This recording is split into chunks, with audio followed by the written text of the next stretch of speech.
Algunas cosas que no son historia cultural, habíamos dicho que se encuentran, por ejemplo, las narraciones hegemónicas del Estado, la historia de bronce, la historia de los héroes, de las fechas, de las grandes conmemoraciones. Eso no le interesa a la historia cultural. La historia cultural entonces va a ir más por el relato de las expresiones culturales, de desentrañar las relaciones sociales a partir de la cultura. Entonces, bueno, la historia cultural entiende que aunque parte de la historia se encuentra en los archivos, también hay otros lugares donde podemos nosotros encontrar la historia y hacer el relato. Les comentaba lo que se conoce como el imaginario colectivo. Bueno, ¿qué es el imaginario colectivo? La forma como una sociedad entiende las cosas, la forma particular como una sociedad va a entender las cosas. Por ejemplo, el imaginario colectivo nos ha dicho que lo típicamente mexicano son los tacos, es el mariachi y es el tequila. Son estereotipos, sí, pero se van quedando en el imaginario colectivo. ¿Qué nos dice el imaginario colectivo sobre la Revolución Mexicana? Ah, en nuestra época nos dice una cosa, en la época de nuestros papás tal vez nos decía otra cosa. Ajá. ¿Qué nos dice el imaginario colectivo sobre la religión? A lo mejor y hoy ya se está concibiendo de una manera distinta a como lo concibieron nuestros papás o a como lo concibieron nuestros abuelos. ¿Qué nos dice el imaginario colectivo sobre, a lo mejor, y nosotros ya lo estamos, a lo mejor en la época de nuestros papás era algo muy importante hacer las celebraciones cívicas porque era una reivindicación del Estado post-revolucionario que identificaba la revolución como la lucha social que iba a traer mayores justicias sociales, que ahora nosotros nos encontramos un tanto desencantados del resultado de esa de ese estado post-revolucionario. Vemos el 68, el halconazo del 71, la guerra sucia, que ocurrieron fraudes electorales y que el Estado que se legitimó en la Revolución Mexicana a lo mejor no terminó siendo lo que ahora es. Y en el imaginario colectivo esas situaciones van cambiando. Nuestro imaginario colectivo tal vez ya no concibe de la misma manera a la época del PRI, a como lo concibieron nuestros papás, y a lo mejor nuestras celebraciones y nuestras conmemoraciones cívicas a lo mejor y ya no son lo mismo que como lo era con nuestros papás, a lo mejor ya no significan lo mismo en nuestro imaginario colectivo y nos vamos generando un imaginario colectivo que va cambiando a lo largo del tiempo. Entonces, ¿cómo la gente imagina su realidad? Cambia eso a lo largo del tiempo. ¿Dónde podemos encontrar ese imaginario colectivo? Lo podemos encontrar a veces en sitios y en lugares inimaginables. Luis González y González, por ejemplo, se fue a hurgar a los archivos parroquiales e incluso en los recetarios de las familias. En las recetas podemos encontrar parte del imaginario colectivo. Carlo Ginzburg, por ejemplo, en El queso y los gusanos, se fue a hurgar a un proceso judicial que se le hizo a un molinero del siglo XVI para ver cómo ese molinero estaba concibiendo el cosmos en su época. Entonces, bueno, el imaginario colectivo puede ser una forma de encontrar eh, expresiones que pueden ser historiables, que pueden ser susceptibles de ser historiables. Los relatos, la historia oral, los imaginarios colectivos que se van quedando a lo largo de las tradiciones orales, la historia oral de los protagonistas que vivieron algún suceso histórico, también pueden ser susceptibles de ser historiables. Los sentimientos pueden ser susceptibles de ser historiables, los pensamientos, los sueños, como lo decíamos, sueña lo mismo una persona que se encuentra en una situación de pandemia, en una situación de guerra, que cuando no. Eso va cambiando a lo largo del tiempo, cambia de una sociedad a otra. Sueñan lo mismo los japoneses que los mexicanos, que los nicaragüenses, que alguien que se encuentra dentro de una guerrilla, alguien que se encuentra en un campo de concentración. ¿Imaginan lo mismo? ¿Cómo es que eso repercute en la vida social? Y si es que lo hace, seguramente que sí, todo eso tiene repercusiones en la vida social. Ajá. Le interesa conocer, entre otras cosas, bueno, las condiciones de comunicación. Nos comunicamos de la misma manera, por qué nos comunicamos de tal o cual manera, las expresiones culturales cambian de una situación a otra. Los rusos, por ejemplo, no suelen sonreír en público y no suelen sonreír en cualquier situación. Tienen que ser situaciones muy especiales para que ellos sonrían.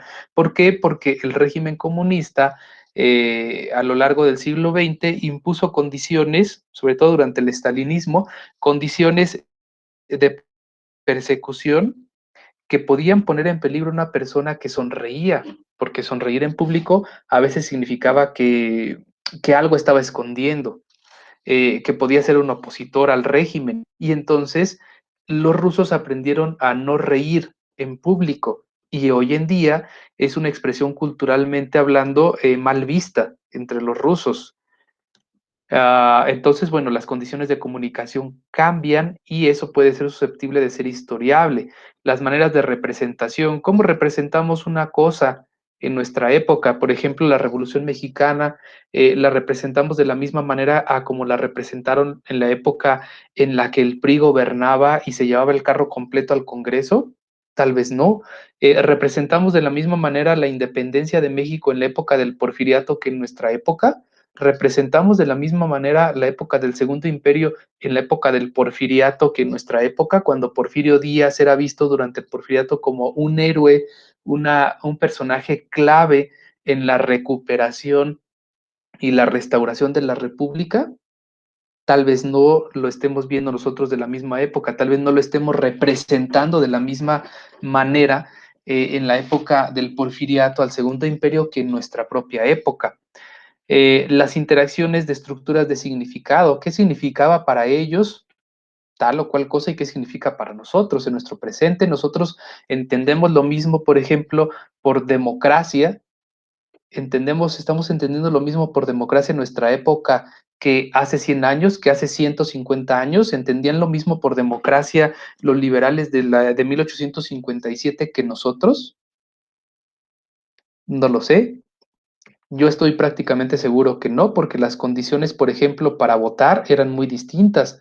Votaban en algunas ocasiones, se impusieron condiciones para que solamente un representante de una proporción de la población votara. Uno, vamos a decir un ejemplo, uno de cada 500 pobladores podía votar en representación de esos 500 pobladores porque era tal vez la persona más apta, porque era la persona mejor vista, con mejores cartas éticas, pero además eran varones, las mujeres no votaban en el siglo XIX.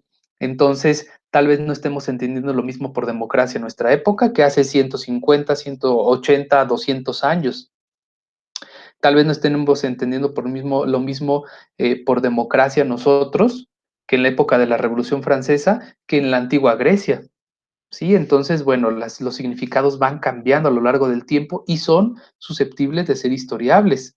Las experiencias de vida también pueden ser historiables. Durante mucho tiempo no se consideraron a las experiencias de vida como una forma válida de hacer historia.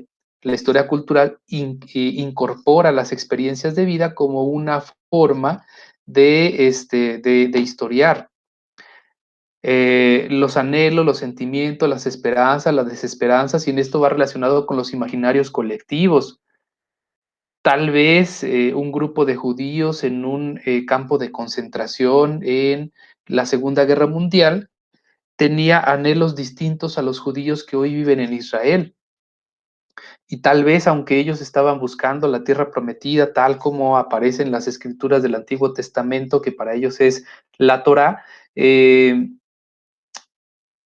ellos tenían esperanzas y anhelos tal vez distintos en un campo de concentración en la Segunda Guerra Mundial que sus descendientes que viven actualmente en Israel, por poner un ejemplo.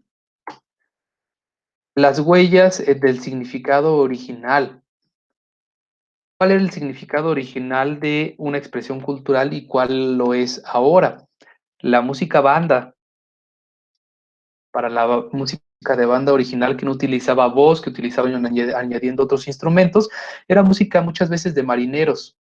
de marineros que venían de Europa y traían esas expresiones, ajá, en la zona de Tamaulipas, del norte de México y de Nuevo León, donde se incorpora el acordeón como una parte de la expresión cultural, pues tenía un significado original distinto que al nuestro. Y así nos podemos ir con otras expresiones culturales. Los grupos oprimidos o invisibilizados también le interesa. Al no interesarle los grandes personajes, estos personajes que están en los pedestales dentro de la historia de bronce, porque la historia cultural entiende que la historia colectiva también es importante y que esos personajes no serían nada si no los ponemos en contexto y si no entendemos que son parte de un colectivo. Pues al entender esto y al tratar de incorporar esto a la historia cultural, también le interesa estudiar a los grupos invisibilizados, lo que se ha conocido, entre otras maneras de llamarle, la historia desde abajo, es decir, desde los grupos oprimidos, los estudios subalternos, la historia contrapelo, etcétera. Son algunas maneras de llamarle. Y bueno, estudia aspectos poco conocidos, incluso de historias que ya podríamos nosotros considerar como demasiado exploradas, demasiado estudiadas, y podríamos decir, la Revolución Mexicana, a lo mejor y ya no podemos nosotros conocer más de la Revolución Mexicana. Resulta que la historia cultural nos dice que sí, que podemos conocer muchas cosas todavía de la Revolución Mexicana a partir de expresiones culturales que han sido poco abordadas, poco estudiadas. Yo, por ejemplo, estudié o he estudiado algunas expresiones culturales como lo podría ser la caricatura política de la Revolución Mexicana, y yo me he encontrado que la caricatura política de la Revolución Mexicana y del Porfiriato son expresiones de la clase media donde están ellos reflejando anhelos de futuro. ¿Qué están ellos esperando del futuro? Que caiga la época que caiga Porfirio Díaz, que haya una democracia, que el pueblo se haga consciente de sus situaciones. Esos son anhelos que están expresando por medio de la caricatura política intelectuales de clase media.